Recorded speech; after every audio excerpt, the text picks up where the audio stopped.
All right, let's talk about one of the most maddening problems a leader can face. You come up with a brilliant new strategy, and then absolutely nothing changes. Why does this happen over and over again? Let's get into it.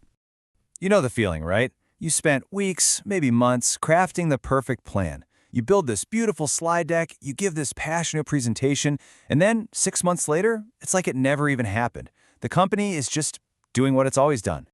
So here's the thing. The problem isn't that your team didn't get it. Oh, they got it. The real issue is something much deeper, something we call the strategy deck fallacy. It's this dangerous belief that a great presentation can somehow just overwrite the core programming of your entire company. It can't. It's just not how things work. And that's the crucial point right there. Until you change the fundamental mechanics of how your company actually functions, its operating system, any new strategy you introduce is just a polite suggestion. And it's a suggestion that the existing system is literally designed to fight, to ignore, and ultimately to kill. So, what is this powerful invisible force? Well, it's the company's operating system. And I don't mean the software on your computers.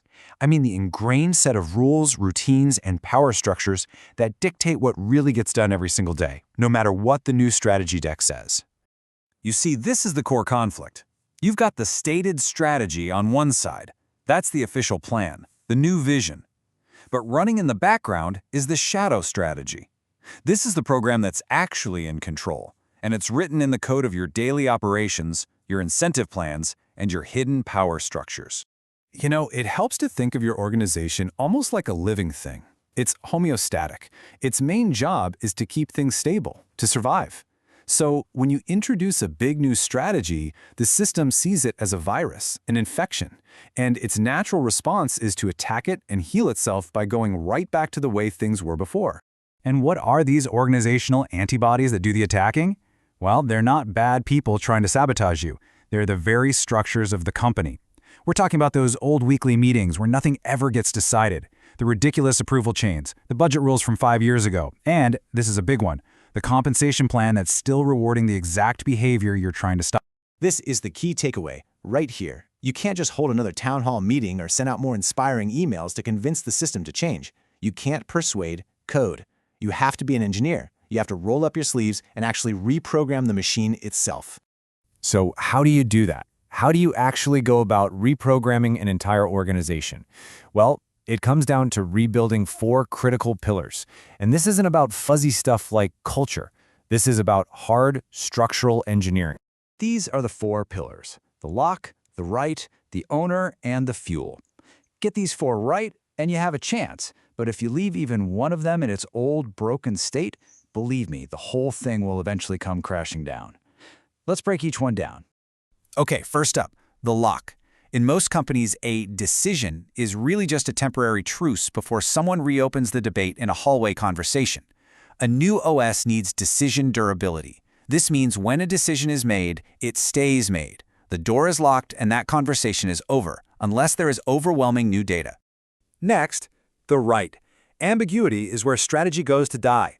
You have to be crystal clear about who holds the authority to say yes, and just as important, who has the authority to say no. This is about dismantling those informal power structures, where some senior person can kill a project with a pocket veto, just because that's how it's always been. Third, we have the owner. Legacy systems absolutely love to spread responsibility around with committees and task forces, but the new OS demands single-point accountability. For every single key initiative, one person and only one person owns the outcome. They get all the credit or all the blame. Because let's be honest, when everyone is accountable, nobody is. And finally, the fuel. Honestly, this might be the most important one of all. Your incentive structure is everything. It's deterministic. If you ask your team to build long-term relationships, but you pay them bonuses for short-term sales volume, what do you think they're going to do? Your comp plan is your strategy in action. Okay, so to really see what happens when you ignore these pillars, let's look at a real-world cautionary tale. We'll call the company Nexus Logistics. Now, Nexus had a fantastic new strategy on paper. They wanted to pivot from being this low-cost, high-volume broker to a much more premium, tech-driven service. It was a smart move. Their margins were shrinking, they had the fancy deck, they had the big vision, but they never touched the operating system. So first, they totally failed on the fuel. Leadership was talking all about these new premium services, but the sales team's commission checks were still tied to just pushing massive volume. So the team did the only rational thing they could do. They nodded along in the meetings and then went right back to doing what paid their mortgage. Next, they failed on the right. There was this long-tenured VP of operations who, well, he just didn't like the new technology. And even though he had no official power to stop it, he had that informal pocket veto power, and he used it to kill every integration he didn't like. The entire strategy depended on tech, and the shadow hierarchy was allowed to block it at every turn. And finally, they failed miserably on the owner. So who was actually in charge of this massive transformation? A steering committee made up of 4 different VPs. This was basically a guarantee of failure, because when things started to go wrong, they all just pointed fingers at each other. No one person owned the outcome. So, after 6 months of work, after millions of dollars in consulting fees, after countless meetings and presentations, how many new enterprise contracts did Nexus Logistics actually sign under their brilliant new strategy? The answer is 0. A big, fat 0. The old operating system just quietly and efficiently strangled the new strategy to death. And this brings us to the really stark reality that every leader has to face. The choice isn't really between your old strategy and your new one. The real choice is this: rebuild your company's core engine or sit back and watch it slowly decline.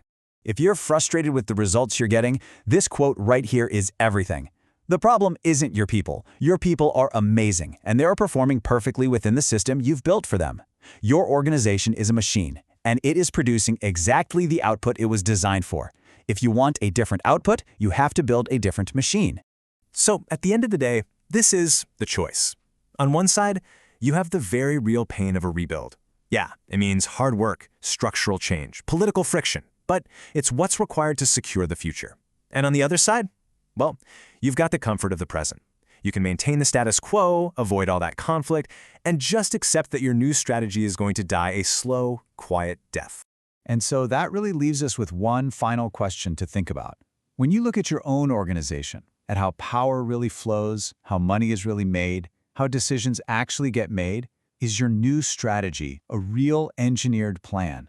Or is it just another nice suggestion that your company's powerful, invisible operating system is already getting ready to reject?